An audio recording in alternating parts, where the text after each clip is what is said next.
So, what's trending? Bridging your Catholic faith with your everyday life. You're listening to Trending with Timmerie on Relevant Radio.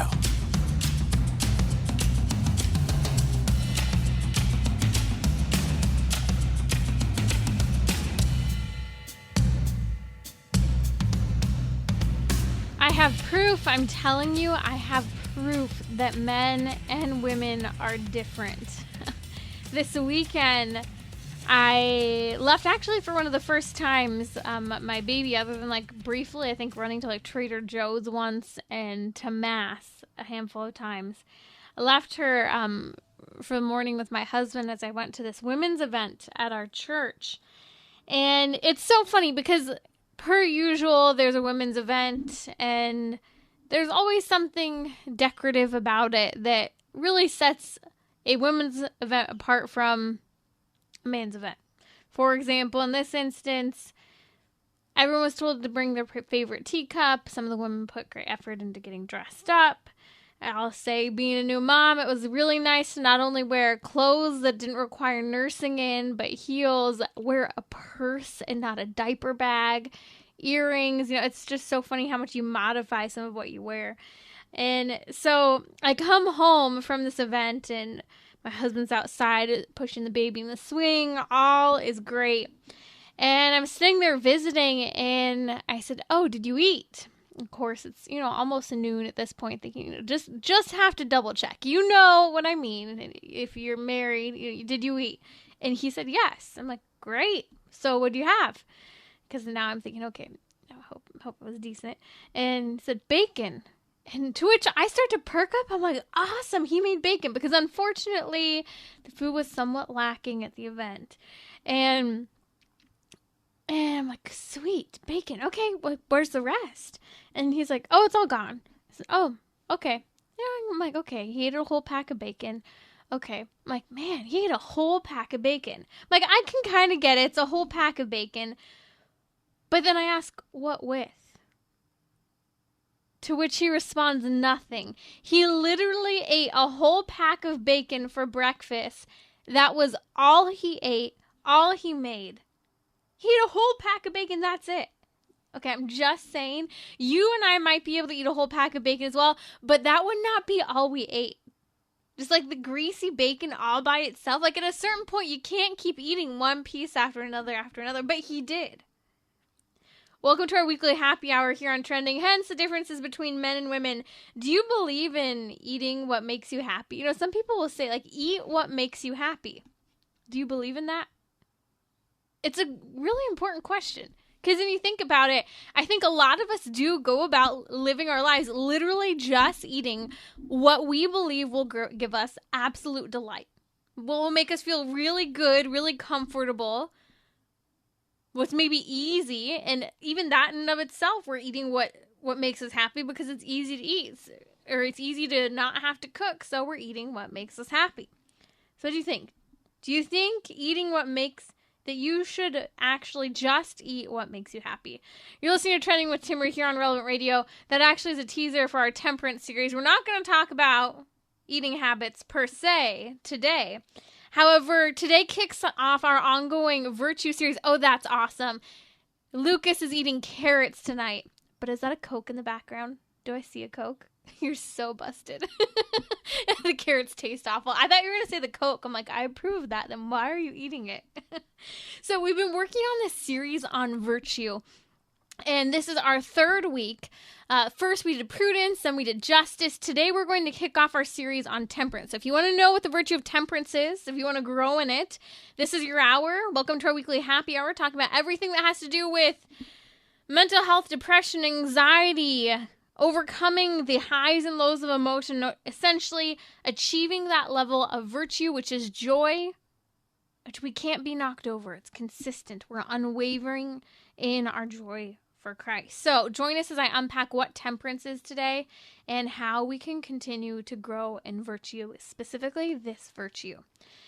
So something I was really thinking about this weekend, I mentioned that I went to that women's event. And if you are not aware, by the way, I don't want to forget to tell you this because this is actually really important.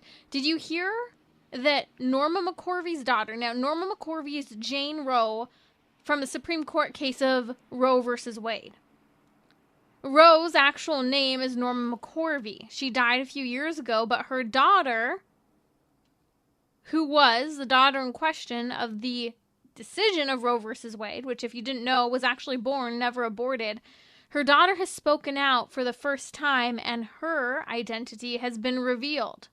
I'll tell you all about that and what we should think in just a little bit here on the show. You're joining us for our weekly happy hour, and I think this is really important conversation. I think that we don't talk about it enough, and it seems to be something that so many people are struggling with. Is your phone use making you unhappy or others around you unhappy? Is your phone use, the way you use your phone, making others unhappy or yourself? And when I say others unhappy, is the way you use your phone making someone else unhappy? Is the way you use your phone, even if you have no problem with the way you use your phone and you defend it regularly, is someone in your life complaining about your use of your phone? A family member, especially a spouse, maybe a child. Has it maybe been a point of contention between you and someone else? Okay, let's talk about this, because this weekend, when I was at that women's event, I was listening to a lot of the women there and in some of the discussion groups and kind of just, walking around as I was hearing people chit-chatting. And one of the struggles that a lot of the women kept repeating over and over and over again was about phone. Now, this is fascinating to me because I told my husband, I heard a bunch of conversations, and what do you think the number one complaint and difficulty between spouses was? And he said, money. I said, actually, no. It had to do with phone use. Now, here are a couple examples. One example, one of the women was talking about how she was working through communication with her husband when it came to the phone, and she shared an example. She was sharing with her husband about her sister who has cancer. And she was talking to her husband about the sister who had cancer. He took out his phone while she was talking about her sister who had cancer. Now, for her, it was extremely upsetting. To him, I just took out my phone briefly. What's the big deal? They were able to work it out, but here's the thing. She had something very important that she needed him to listen to. And he had a phone call coming in to which he checked to see who it was, in the middle of listening to a pretty serious conversation. And it set the precedence, I think, for me to see a lot of the conversations that were happening. Some people were just talking about bad timing of cell phone use with their spouse. Others were talking about spouses who spend way too much time in the restroom, to which they're saying, hey, where are you? What's going on? Others saying that, in fact, cell phone use has gotten in the way of work productivity and getting things done. It's been a distraction. Others are saying they've seen negative moods or obsession with social media through cell phone use and aggravated tempers. Some people are saying their spouse just can never put the phone down at all.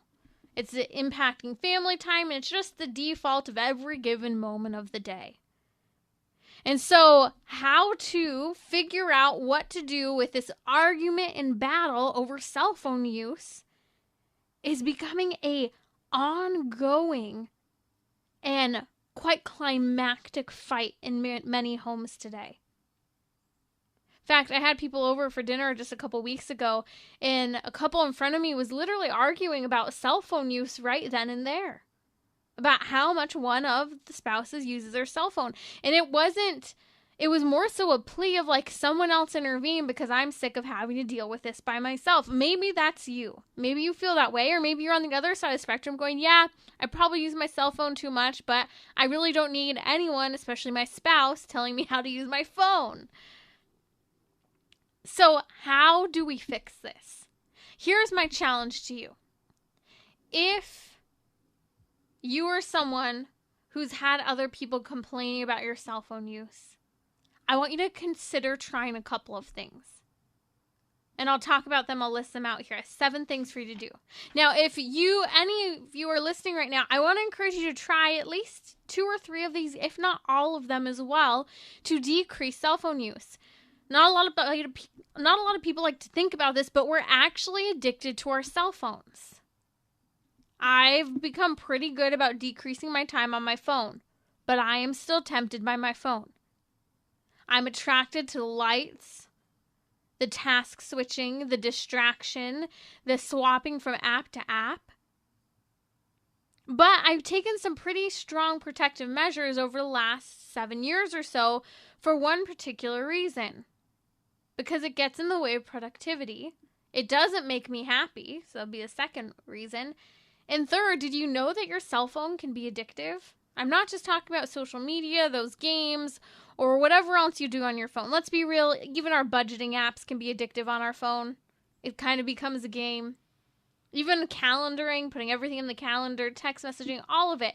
But I want to talk universally about the challenge of cell phone use. So, did you know that every time you receive a notification on your phone, you get a little hit of dopamine? Dopamine is that chemical in our brain that gives us a sense of pleasure. For example, dopamine functions often when our bodies are working in their animal-like instincts. For example, when our body begins to get hot, what does it do? It sweats. Well, when we need to eat, our body is kicked in to drop a little bit of dopamine into our brain to remind us to eat. Remember that feeling of eating? It felt really good. You feel kind of good even just thinking about it now. Dopamine helps us to survive. It's one of those survival chemicals and pleasure reward chemicals. But did you know that dopamine also triggers within our brain and increases when we receive a notification on our phone? When our phone just lights up. And when I say just lights up, like just lights up for a notification. Or every time we take our phone off of our desk and pick it up and see that brightness click right before our eyes. Every single one of these things helps to create a dopamine rush within our head. Now, add that times maybe picking up your phone 100 times in one day. Let's be real, this is actually a common occurrence. Do you know how many times you pick up your cell phone each day? I think there's actually something in your phone where it tells you that now. You should check it out. Okay, so not only are we getting those dopamine rushes from the notifications, we also get them from the dings and the bells and the whistles that we hear from our phone. You know those people who won't turn off the clicking sound every time they tap a button? We know who you are. And I despise that. I'm just saying, please, I'm twitching with every A, B, C you tap right now. Just put your phone on silent, please. For the love of everything in the world, just put your phone on silent. I'm not a sound person. I don't like hearing cluttery sound. I hate having white noise or fans on. That being said, all of these things built into our phone, they're built in to continue to keep us attracted, to be a regular ongoing user, but might I outright say addict to our phone. That head of Netflix some years ago said that his number one competitor is sleep. The tech industry across the board is the only industry apart from the drug industry, illegal drug industry, that refers to its customer as users. The more you use, the better the product is in terms of the lucrative outcome, in terms of income for those who create it. So how do we overcome these phone addictions? Okay, number one, and this is my number one thing. It's the most challenging of them all. Do the black and white challenge. The black and white challenge is this: turn your phone screen into complete black and white. Now, don't worry if you take a photo, if you snap a photo, it actually is in color, but you just can't see the color because your screen's set to black and white. Just giving that caveat because a lot of people object because of photos. Okay, black and white challenge. Let me tell you about this. My phone has been on black and white since 2016. So that's 5 years now. So my phone's on black and white, and I'll never forget the first week. So let's be real. Do you ever have those times when your hand is practically tingling and you just need to grab for your phone and you can't help yourself? Your hand is literally tingling. It's almost twitching. You need to grab your phone. Yeah, I've been there too. Well, guess what? Turning my phone on black and white, it goes away. Now, it sounds dramatic when I say twitching, tingling, but there's this desire and you feel it in your hand, I need to pick up my phone. That will go away if you do this black and white challenge. Also, The first week, I remember a couple days into the black and white challenge, I picked up my phone, I looked at it. There was no color on the screen, and out loud, I spoke to my phone, and I said, "You are so dissatisfying." Now, this is purely an emotional response. This wasn't me going, "Oh, you dissatisfy me," being defiant. No, this was me looking at my phone, and I was disappointed. You know when you were a kid, and you looked at that friend, and you're like, "You're boring. I'm bored." That's basically how I responded to my phone. Like a child. You just dissatisfied me. That was the day when I realized that this black and white challenge that I've been doing for just a couple days now is going to be permanent. So I want to encourage you to do it. Now, I have an iPhone, so a lot of the things I'm saying are very much so geared toward the iPhone because I'm in my own little bubble, and I think everyone else has an iPhone or should have an iPhone because that's just what I do. And so everything can be adapted for your phone and your settings, which is why I'm not going to tell you how to do it. You can Google it. Go in, even, on the iPhone settings, you can even tap in the search bar and type in color display. Black and white challenge, do it, make it happen. It's important. In fact, you can head over to my website. I've not thrown this out here in a while. It's radiotrending.com. We'll post a link on social media as well. And just in the search bar type the black and white challenge. We'll post a link on Twitter to that article I actually put up called the black and white challenge, telling you what to do. Okay, so that's your number one challenge. Number two, I want you to turn your lock screen lift off. So in other words, if your phone is sitting on the table and you pick it up, you know how it lights up? I want you to turn that off. So when you lift your phone off the table, it stays black. Why? Because we need to decrease the number of times we lift our phone up off the table because we are looking for that dopamine hit. And that's also going to help us decrease the number of times that when we lift that phone up to just, quote, check the time, we then check everything else. Number three, you need to turn off all notifications. Only notifications that should be coming across are phone call, voicemail, and if your text messages are important, keep your text message notifications on.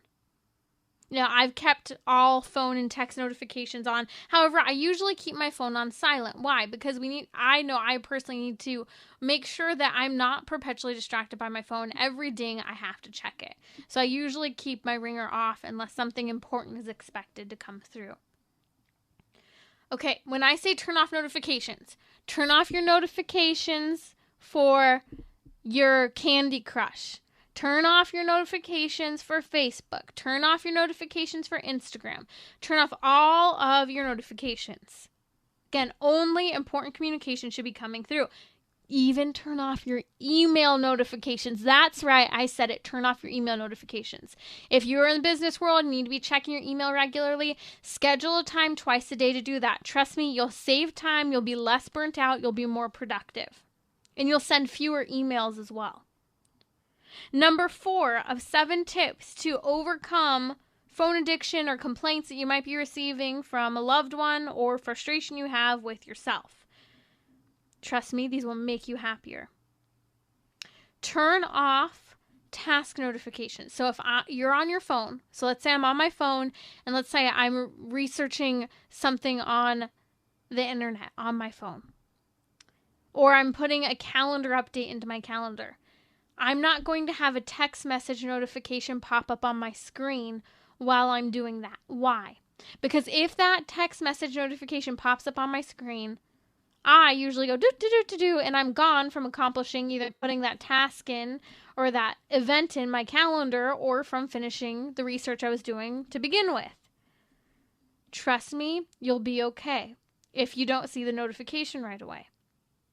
If you're expecting something, you know to go and check for it. But of course, if your phone's on lock screen, when you check, it'll be across on your front screen. I know this sounds silly, but it's another really simple one where you will no longer be changing from task to task. So turn off any drop-down notifications for text messaging on your screen. Okay, number 5, delete trigger apps, games, social media, whatever it is that is causing you to be overly consumed on your phone.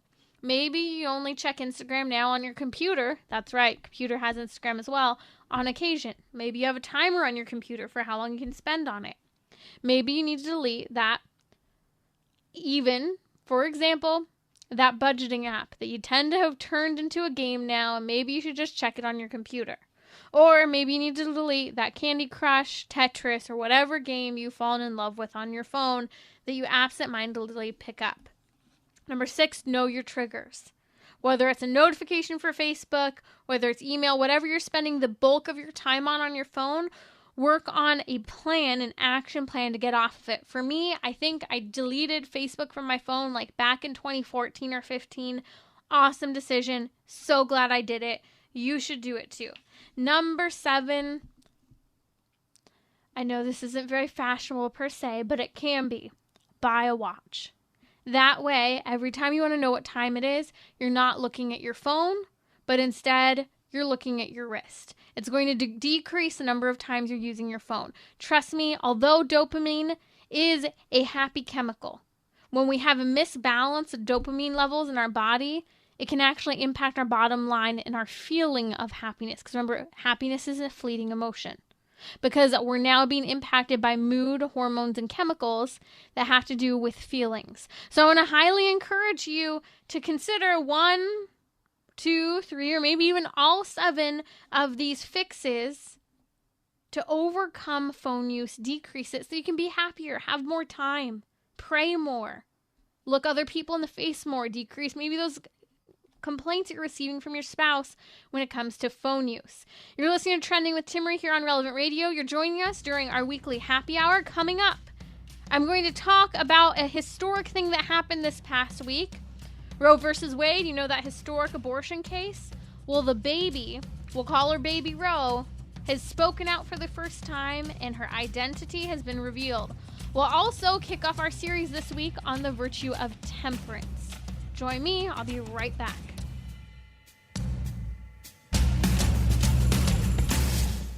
Catholic Order of Foresters is proud to sponsor the Relevant Radio studio line. For information about employment opportunities and flexible premium life insurance plans, visit relevantradio.com/forester. So, what's trending? Bridging your Catholic faith with your everyday life. You're listening to Trending with Timmerie on Relevant Radio and the Relevant Radio app.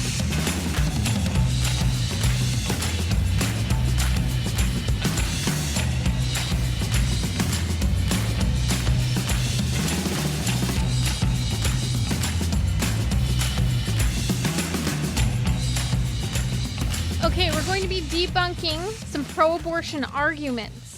Some of them could also be your questions. Perhaps there's a pro-abortion argument you've been struggling with or heard over the last few weeks in light of the Texas abortion ban, stopping abortion after a heartbeat is detected at 6 weeks. Now, if you don't understand why this is the most historic law on the books yet when it comes to stopping abortion, and it's unlike any other heartbeat law yet, listen to Friday's show. We're going to post the link now on social media, and we'll also include it in the show notes because you need to understand why this abortion law is such a big deal, because it's going to be a big deal for a while to come, and it's in effect.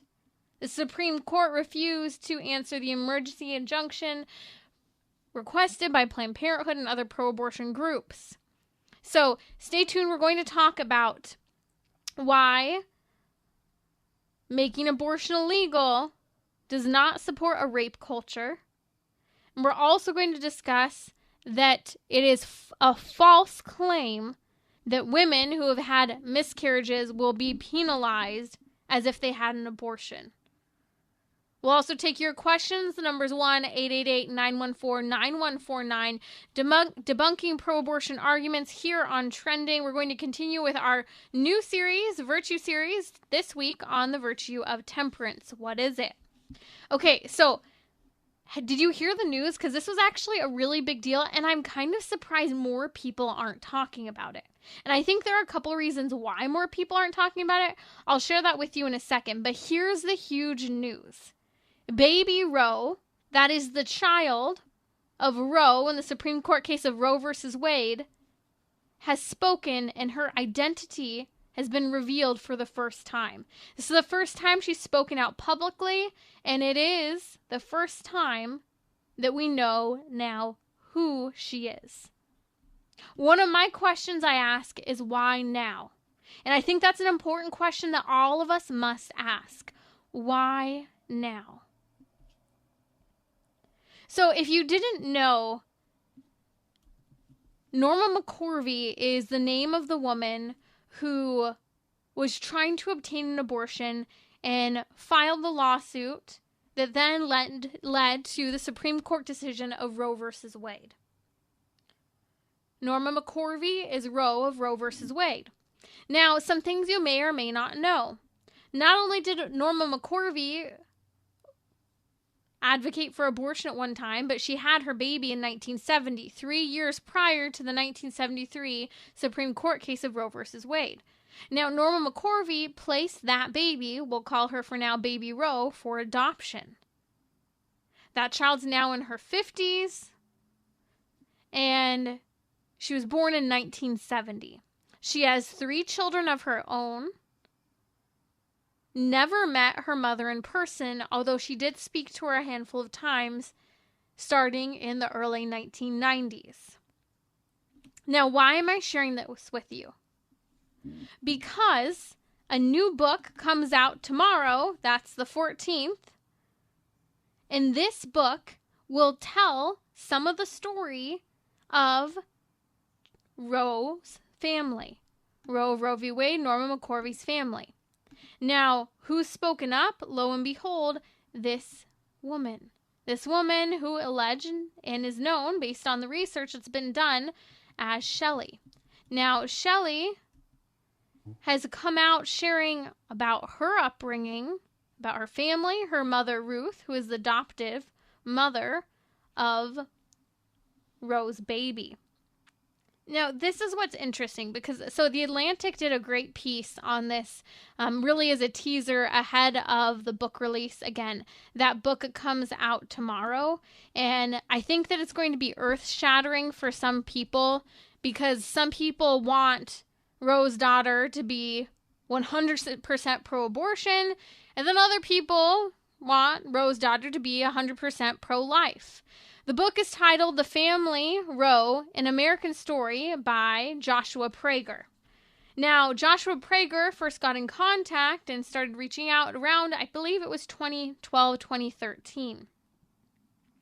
And this story, I think there are going to be a lot of surprising things in the story, but I do think the story will have an ulterior motive. I think Joshua Prager is also brilliant because Roe versus Wade and the whole debate is at the heart of the culture, so I think a lot of people, it's clickbait, a lot of people will be buying this book. Now, what's important as we're talking about this is to recognize that maybe you and I also want to put a label on this young, now 50, this person who's come out as Roe's daughter. People are going to want to say she's pro-life, she's pro-abortion. Well, here's what's interesting. She herself had the opportunity at one point to have an abortion. She found herself pregnant, about 19, 20 years old, wasn't married, and she could have had that abortion. The man who was the father of the child, who she ended up marrying before the baby was born, and even said and kind of alluded to possibly having that abortion. She didn't. Why? Well, you and I would like to argue because she's pro-life. Her name's Shelley Lynn Thornton, and she does not claim a pro-life perspective, according to this Atlantic article, nor does she claim a pro-abortion perspective. That's not the story she wants to tell, according to the Roe Baby article on the Atlantic, and I believe what we'll read in the book coming out tomorrow, The Family Roe. She actually wants to tell her story about what it's like to live your whole life unwanted, with this idea of not being wanted, which I think is a fascinating perspective and could lead to potentially pushing for an abortion because the claim, and again, I'm just guessing here, the claim could be, well, why would we want more unwanted children coming into the world?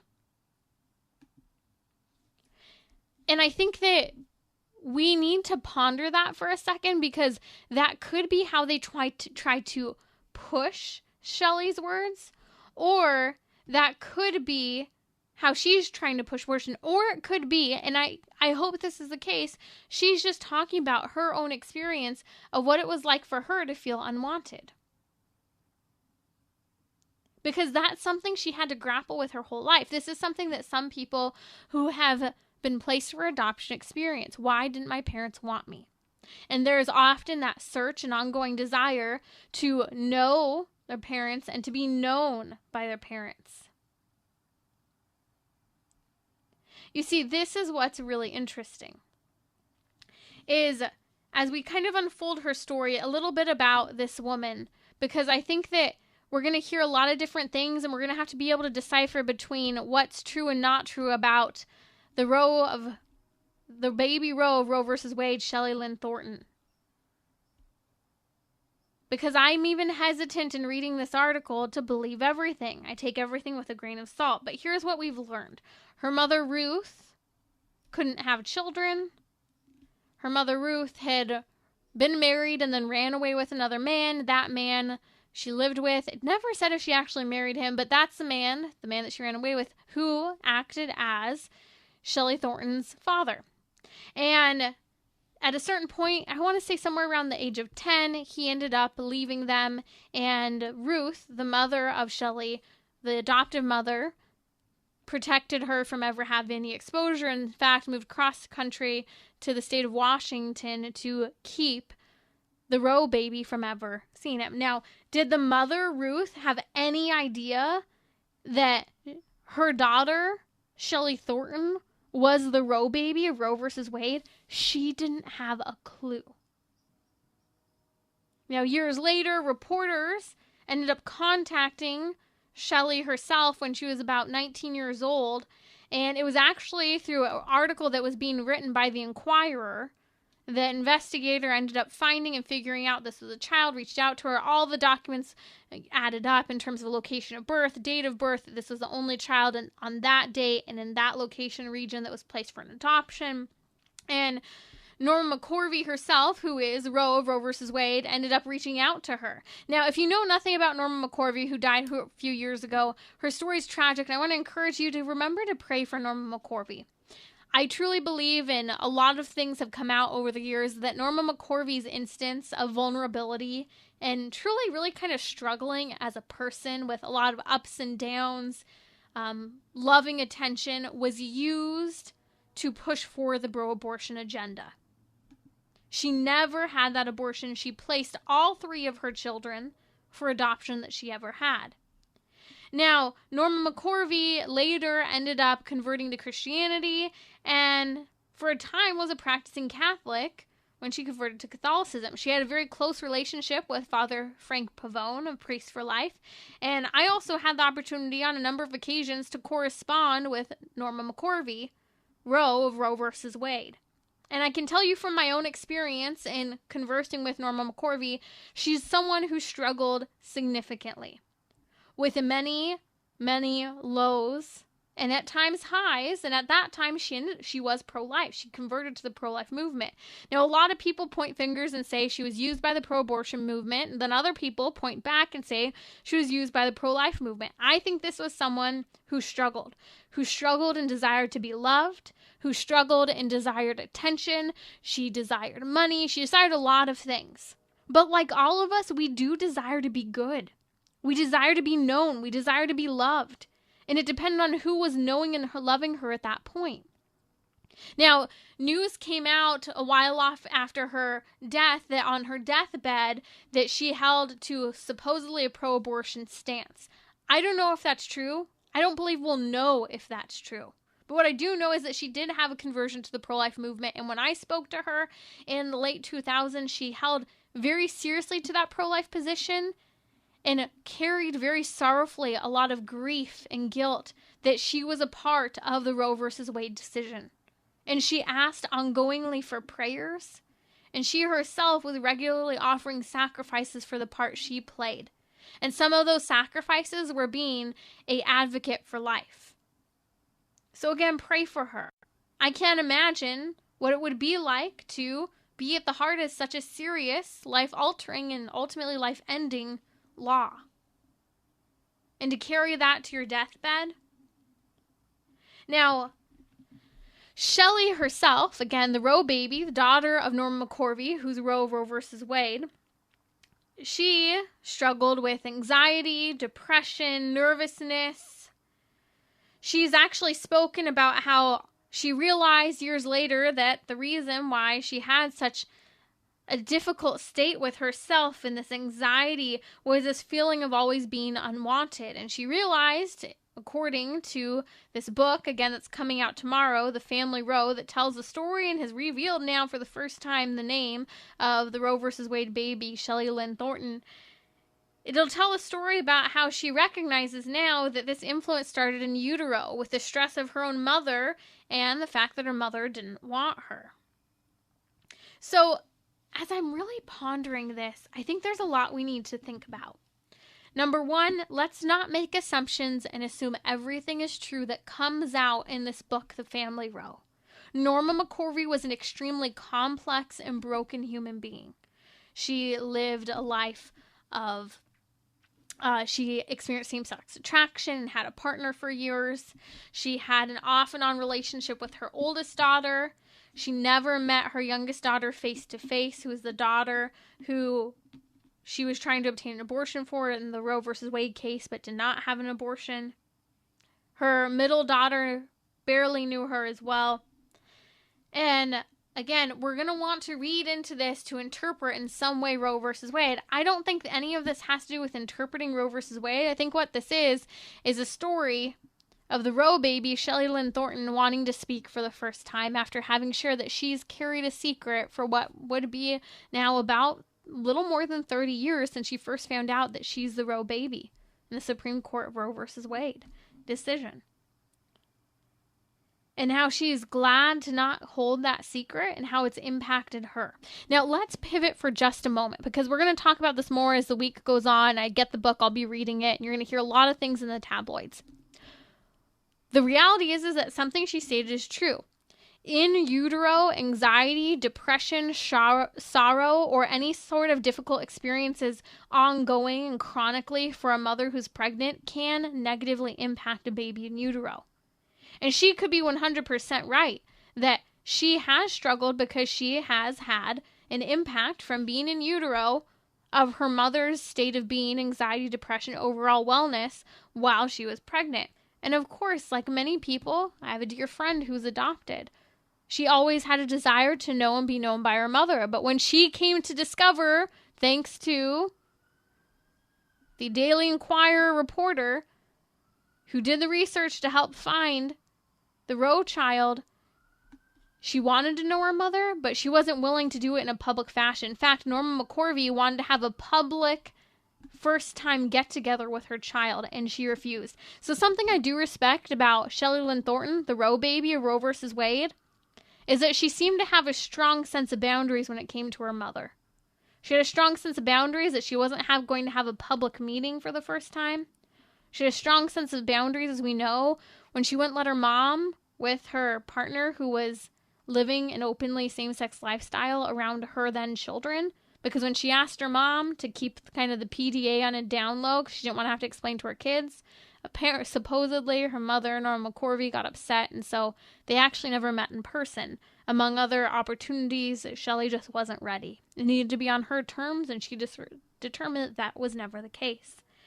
And so at the heart of this, we're going to hear a story of adoption. We're going to hear the story of a woman who has faced and confronted her adoption, has confronted the story of a very public life her mother lived, and the ups and downs of the story of Norma McCorvey in Roe versus Wade. So stay tuned. I'll be reading the book and sharing with you as time goes on, but don't buy and believe every headline that you hear out there. The reality is that we don't know exactly if Shelley Lynn Thornton will proclaim if she's pro-life or pro-abortion, but she said she didn't have an abortion. She couldn't see herself having an abortion, and she hasn't.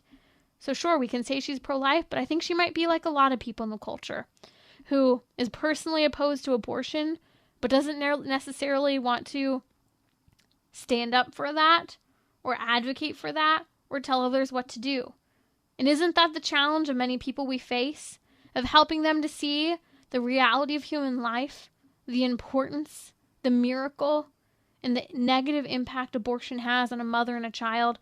I'll be back debunking pro-abortion arguments and kicking off our virtue series on the new virtue of temperance. You can listen to more of Trending with Timmerie via the Relevant Radio app or at relevantradio.com/trending. Bridging your Catholic faith with your everyday life. You're listening to Trending with Timmerie on Relevant Radio and the Relevant Radio app. You're joining us during our weekly happy hour here on Trending. And why are we talking about abortion today? Well, it's important that we're able to defend our pro-life stance. And breaking news has come out, as I just shared with you, for the first time this last week. The name, and she's also spoken up herself, of the Baby Roe versus Wade has spoken. We've never known who she was. We knew that she wasn't aborted because the Supreme Court case wasn't decided for 3 years. But she was adopted. Placed for adoption. So she speaks. The book comes out tomorrow. I'll share with you more about that. I just shared a little bit more about what we know so far of her story according to this new book titled Roe's Family. So here's the deal. This week we're going to be debunking pro-abortion arguments. 2 arguments that are very common that we hear when people who are pro-abortion argue that making abortion illegal promotes a rape culture and hurts and punishes women who have been raped. That is false. First of all, pro-life laws do not promote a rape culture. In fact, abortion destroys the evidence often in the cases of rape. We know that Planned Parenthood and the greater abortion industry has been caught red-handed multiple times. By the way, the videos are on YouTube. Check out Live Action as well, where they went in undercover, where Planned Parenthood actually aids and abets pimps in going ahead and obtaining abortion, sex offenders, fathers, coaches, men who go in to take, in fact, minors even, for abortions. I've known myself firsthand countless women who have been sexually assaulted and abused, who have gone in for an abortion, and the evidence of that rape has been destroyed because they didn't go through the proper channels. Also, where children who had been abused ended up getting pregnant, where the evidence was destroyed because their rapist, their pedophile themselves, took them for that abortion. Planned Parenthood's mandated reporters. They don't report on these instances. And what's the problem? Well, abortion doesn't heal a woman who has been raped. Abortion further continues to victimize that woman. Why can we say this? Well, people make the claim that women who are raped should be able to have an abortion. But the reality is that we know through many stories and studies that a woman is not better off after having had an abortion, even if she was raped. The abortion doesn't reverse or fix what happened to her. In fact, what happens is psychologically a woman who needs to go through the healing process, as she herself has been a victim, has said that once she has that abortion after having been raped, she then begins to identify as a perpetrator and no longer as the victim, because she views the innocent baby in utero as a victim who was innocent, just like she herself was an innocent victim in the case of the rape. And so what happens is it stymies and stops her proper healing process from occurring. Also remember, a rapist doesn't even receive the death sentence. Why should a baby? Why an innocent bystander? These are all important things for us to remember. But first and foremost, pro-life laws do not promote a rape culture, as I just explained, and they do not help a woman who's been raped from either being unraped or from healing in her journey. Another question that I hear all of the time from pro-life and pro-abortion people alike, a comment that pro-life laws, such as the Texas heartbeat law and others, actually punish women for having a miscarriage. This is the biggest lie I have ever heard, and it is 100% false. If you have a miscarriage, that is a miscarriage. That is not an abortion. Just because one of the procedures to remove a baby who's already died in the unfortunate instance of a miscarriage is called a D&C, which is the same as an abortion procedure, does not mean that's an abortion. If you yourself have ever experienced a miscarriage and you know you had to receive a D&C, that does not mean you had an abortion. That means that you had a medical procedure necessary to extract your baby and to make sure you stayed healthy so that a part of the baby didn't last inside of you in a way that could cause infection. That's totally different. Every medical professional knows this, and if they're saying otherwise, they're lying. And so will women who have a D&C surgery to remove a baby who's been miscarried, will they be prosecuted under the Texas abortion law that says that once a heartbeat's detectable after 6 weeks, you can't have an abortion? No, they will not be punished. Women who have miscarriages will still receive all the proper and adequate health care that they should receive, of course, granting that they go to a good doctor. So don't believe the lie that those who have miscarriages will be punished under this law. That's a lie. And in fact, women are somehow being scared by pro-abortion arguments that falsely try to make this claim to scare people, thinking that anything having to do with a pro-life law will hurt women and hurt women's health care. That's a lie. It doesn't touch this type of health care because it's actually health care. That's the thing. And it's a disservice and disjustice to women who are led to think that by them having a miscarriage, they're somehow having an abortion. I'll never forget a few years ago, I was talking to a radically pro-abortion woman and who was in tears when she shared with me she herself had had a miscarriage. And she accused me, who wanted pro-life laws on the book, of hating her body, and kicking her in a low place when she had her miscarriage because I'm someone who advocates for pro-life laws. And I had to explain to her that she would never be in trouble for having a medical procedure to help her after having had a miscarriage. And I told her I was so sorry that that ever happened to her. And I talked to her about her baby, and she was in tears. And she believed the lie from the pro-abortion movement that pro-lifers are heartless and want to punish women who have had miscarriages. That's a lie. And we need to have more conversion experiences of conversations like that. Even if someone still holds to a pro-abortion stance, we need people to see that we're not heartless as some pro-abortion arguments try to make us sound, but that we actually do care about women. You're listening to Trending with Timmerie here on Relevant Radio. We're kicking off our virtue series this week with the virtue of temperance. We've done justice, we've done prudence. Now it's temperance. If you haven't caught it, we are compiling the podcast, sharing with you how to grow in these virtues on Trending. So be sure to subscribe at relevantradio.com/trending. Now we've got to define and discuss virtue today and understand that virtue has to do with good habits, acting rightly. A virtue is a good habit. And you see, when we're virtuous, we're happiest. St. Thomas Aquinas defines temperance, helping us to understand that it withdraws us from things which seduce the appetite from obeying reason. So in other words, temperance has to do with moderating our behavior and taking our desires, those things that seduce us and entice us and appeal to our appetite, and have those things fall under reason. Now, this is really important because I think before we can even start to talk about temperance in a day-to-day, for example, how can I have temperance with the food that I eat every day that's in my cupboard? How can I have temperance with, let's say, how much I exercise? Some exercise too much, some exercise too little.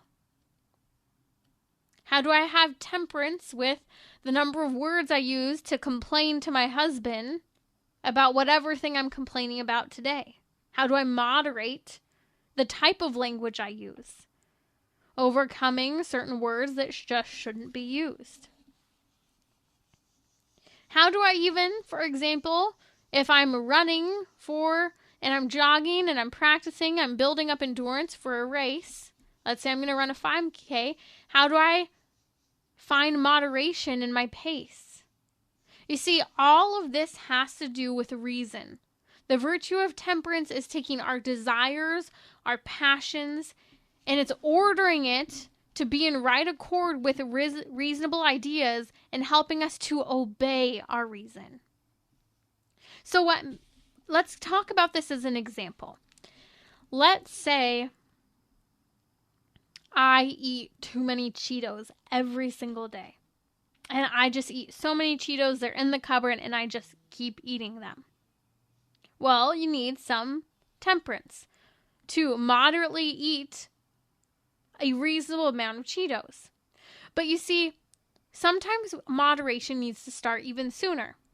So here's your homework for the week. We need to determine 2 things.